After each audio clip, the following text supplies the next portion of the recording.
Are you a technician who wants to set yourself apart?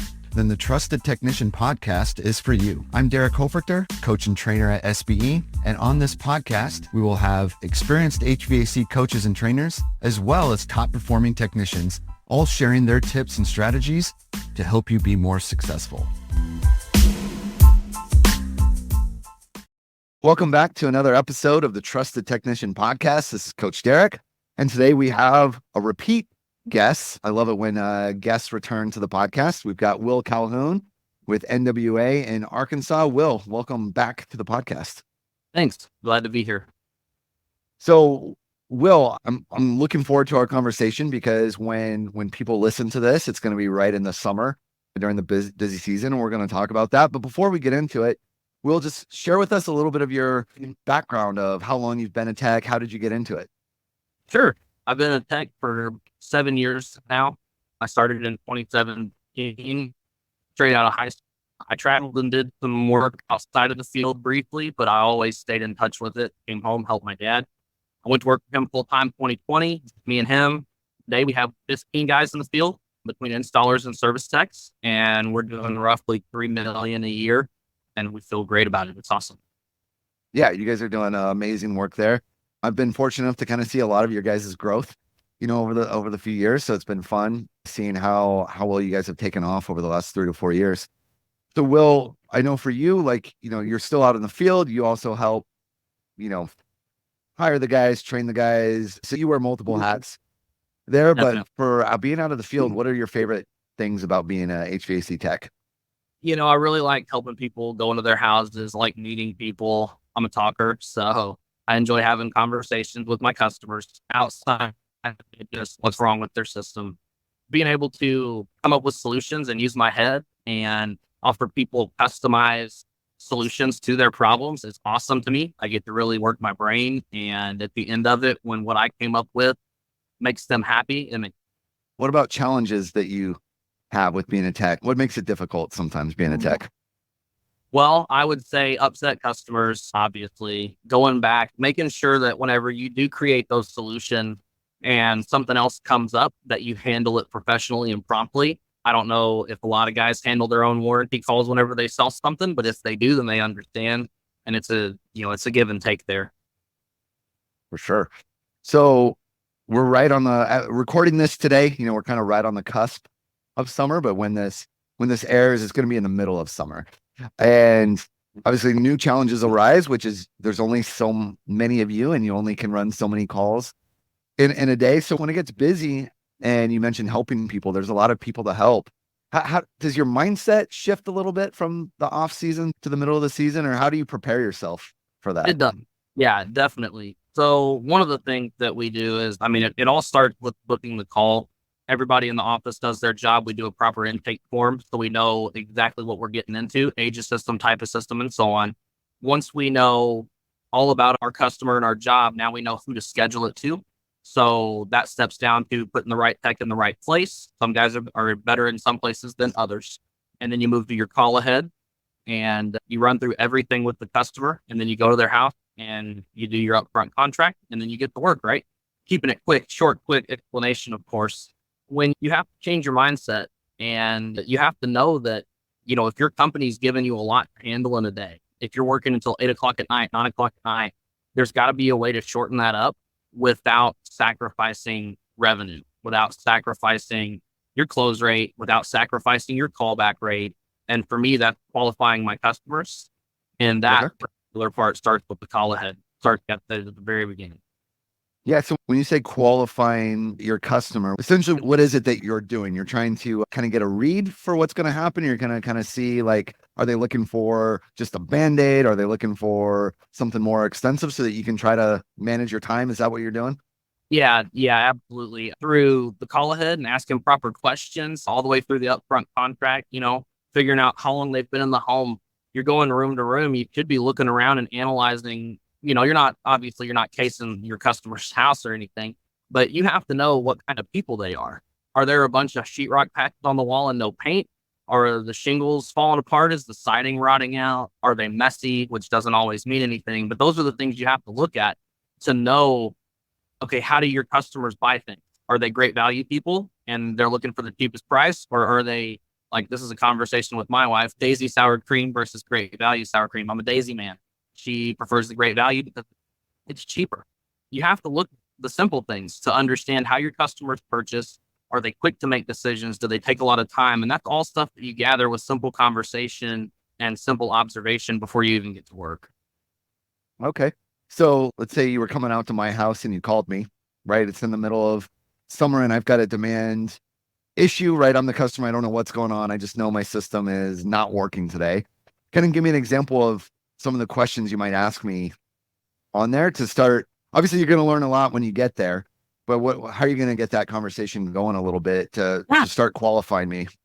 Definitely. So one question I like to always ask is usually during our intake form, the office, they get the information on how old the system is roughly. Sometimes they don't know, but you ask, hey, I see that on our notes here, your system's in between 10 and 15 years old. Is that right? And they'll say, yeah, that's right. Okay. And I see we've never been there before. I've never come out to you before. Can you tell me just a brief history on the system? Have you been having a lot of problems? Has everything been fine up until now? Tell me about it. I try to get that going. And if they don't go right off the bat, some people know what's been done every time. Some people don't. If you get it going in your call ahead, now you have a buffer time for them to remember things. So whenever you get there, the conversation carries. If I have repair history, I ask about it. I ask how it's been working since we made our last repair. If I notice we haven't done maintenance, I ask if anybody else has been out to do maintenance, if they're an existing customer. If they're not, I still ask them. I know I haven't been out. When was the last time somebody was on this system and cleaned it up? Stuff like that. Those are real good questions to ask in your call ahead to keep it, get enough information or get the motor turning and then cut it off. That way you can go ahead and get to the house. Yeah. How do you handle, because again, summertime, maybe there's a little heat wave, more systems break. There's like, if you don't get to that house, somebody else will, probably within the timeline that the homeowner is, they don't want to wait 3 days for you to free up. So how do you manage that of trying to get to as many of these as you can? Because this is revenue. This is where Right. there's money to be made, but doing the appropriate amount of customer service and time at each one. How do you balance that? It can be difficult. It can definitely be difficult. By talking to your customers and asking those proper questions, you'll know who you need to be spending more time with and who you need to go ahead and repair and move on. You definitely shouldn't get in the groove of just patching everything and going. You will end up with upset customers, but you need to know, is this system over 10 years old? If it's not, a repair is probably going to be the more likely thing that happens, depending on the situation. Every situation is going to be different, but there are times and places when you need to make your repair and get going. And then there's time where you need to spend a couple of hours and you need to ask better questions. Usually I figure out how long somebody's been living in the home and how long they intend to stay in the home. And that can be a really good indication of if they do plan on doing anything. Yeah, that's a really good indicator. There's how long they plan on staying, how long they've been in the home. A lot of people are really quick to tell you, I'm here until I die, or we've been looking for somewhere else to go. Okay. Something I'm curious about is, so at some point, the homeowner makes the decision, let's just get a new one, right? Like every homeowner is going to reach that point at some point. Some of them, it's a longer cycle. Some of it's maybe shorter. I agree. If it's under 10 years old, they're probably not going to do it. But past 10 years old, do you think it's more about the age of the system, or is it more about how many times they've had to repair it? Do you think that's what the limit actually is for them? It depends on the person. There's two answers to that. Some people don't have any problems with their system and they want it replaced just because it's old and they don't want to have to worry about it. Other people go, man, I just did a fan motor last year, capacitor this year. I'm $1,500 in. This thing's 15 years old. I'm like an eighth of a way to a new system. I really need to think about this before I put another 1,000 into it and bring that on closer to a new one. There's a lot of different things involved with that, but I think that a lot of it depends on the person and it depends on their scenario. Okay. So you think that maybe like as part of qualifying them, figuring out, you mentioned the history of it, right? So what you're looking for there is how many repairs have they done to kind of see what their appetite maybe is for another repair, or maybe even trying to find out, like quantifying that a little bit of how much money they've put into repairs. Is that part of your qualification? Absolutely. By knowing what's been done to the system, even if it's not in your record, you should be able to ballpark it in your head at about what the homeowner spends on repairs over whatever time period it is. And yeah, that's absolutely important. And for a lot of customers, it's so painful that when you get to the door, they're gonna say, "Oh my gosh, if this is over $500, I'm done." We're putting in. Sometimes they do that, sometimes they don't. But yeah, asking those questions and hitting that pain point really makes them see, okay, maybe I shouldn't fix. If you tell them you can fix it, they're probably going to go with the fix because you sound really confident in that. A lot of times they don't want to, but they may pick the repair because they're nervous, or because as a tech, if you project something incorrectly, you could make it sound like a new system might not be a good choice. And it's an easy thing to do with tone and attitude.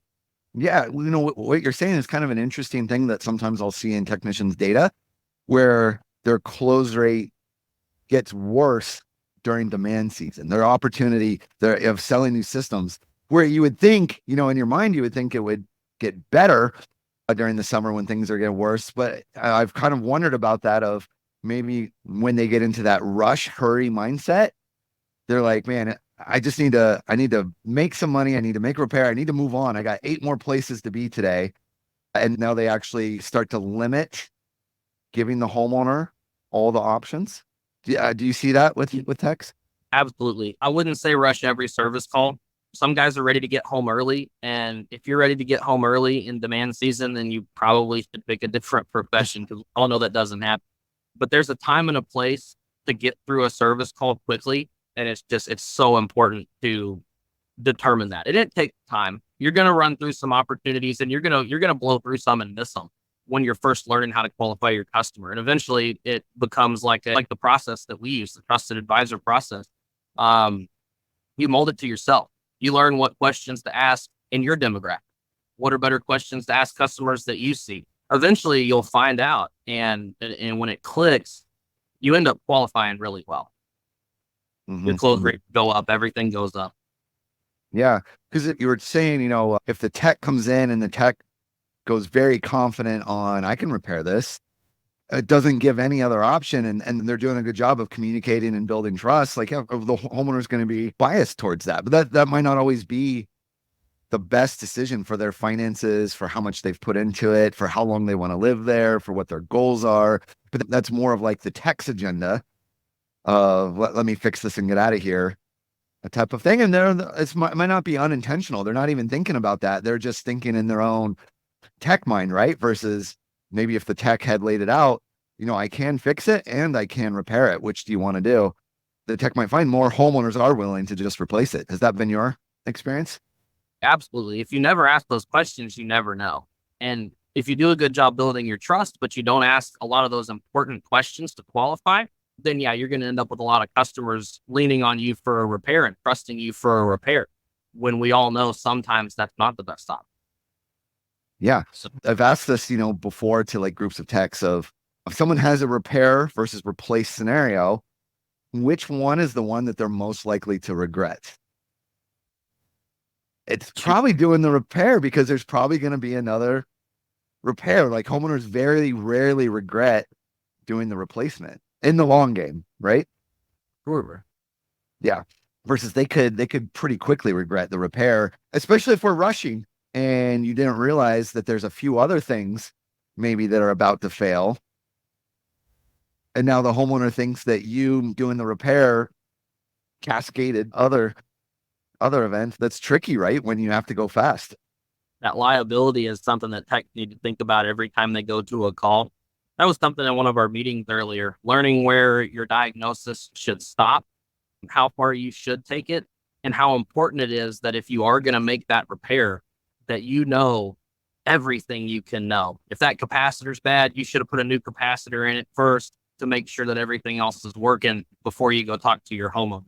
That kind of thing. You got to make sure that everything's been found so that they know what a realistic repair looks like. Not a Band-Aid, a realistic repair. Yeah. What do you think about this? It's something that I've been talking with techs about. Is there's really, like, when you're diagnosing something that's broken on a demand call, there's 2 different conversations. There's, here's what broke and took your system offline. Let me go see why that happens. And then there's a conversation of why that happened. And I think that why gets missed a lot, right? It's just like, hey, it was your motor, it went out, versus let me go find out why it went out. What do you think about that? I do it all the time. The capacitor is a great option. When I said, let's replace that capacitor and see what else is wrong, depending on where my homeowner is, I may snap a picture of my reading there, and then a picture of the tag on the capacitor, give them a brief explanation, let them know what the part is, why, and the fact that it's bad, and then let them know to check it further. I'll need to go ahead and replace this and make sure nothing else is wrong. I'll see what could have caused this to fail. That's a really good one. Letting them know, hey, we got a bad capacitor. Let me see why this capacitor failed. And then you dive in and you may find a bad contactor. You may find that you need a start assist kit. You never know. But yeah, moving forward with that and letting them know what's wrong, and then letting them know more needs to be done to make sure that we're good is a great thing to do. Nice. That's big. So I want to encourage more techs to go there, right? Good job figuring out what broke. That's why you're out there, right? But then letting the homeowner know that, and then kind of in some ways getting permission to keep looking to figure out why this happened. And we know it's going to be dirty things and rusted things. That's hoping the homeowner ultimately make the best decision on that repair versus replace, right? The more info the homeowner has about what's going on, the more confident the homeowner will be, right, in their decision making. Absolutely. Educate without over-educate. Oh, how? Tell me a little bit more about that. That's a hard one. Oh, wow. That's a hard one. You want to let the customer know what's wrong, and you want to be effective. And, obviously you have to build value on what's wrong to even think about that replacement and make that replacement conversation worth it to them. And you have to do that without over explaining. Like, you're not going to pull a diagram out of capacitor and show them exactly how it works and where the oil goes and where all these terminals are and why sometimes they blow up in a million reasons. You're not going to go over that with them, but you're going to let them know that it's kind of like a battery and it blew up. You want to let them know kind of what the thing is, and then tell them how it failed. It popped. It shorted. It's a battery and it shorted inside. So I'm going to see what caused that. Very short and simple. You're not explaining to them how TXVs work when you tell them they have a bad one. You're not going to over explain it to them and explain that whole refrigeration process. You're just going to tell them it goes from high to low here, and it opens and closes. And right now it's not opening or closing. That's where you need to go. You're not going to explain to them how refrigerant boils in the coil and all that stuff, because you'll lose.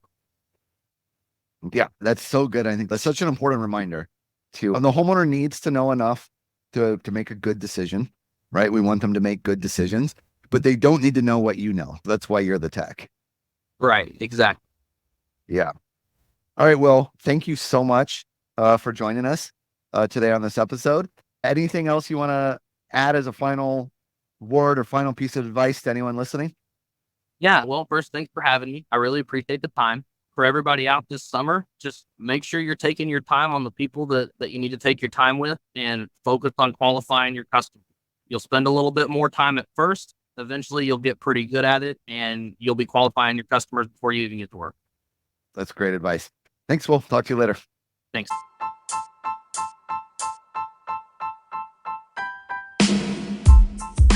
Thank you for listening to the Trusted Technician Podcast. If you would like to learn more about SBE, you can find us online at sbeodyssey.com. If you enjoyed today's episode, we would appreciate it if you would leave us a review. Thank you for tuning in, and we'll see you next time.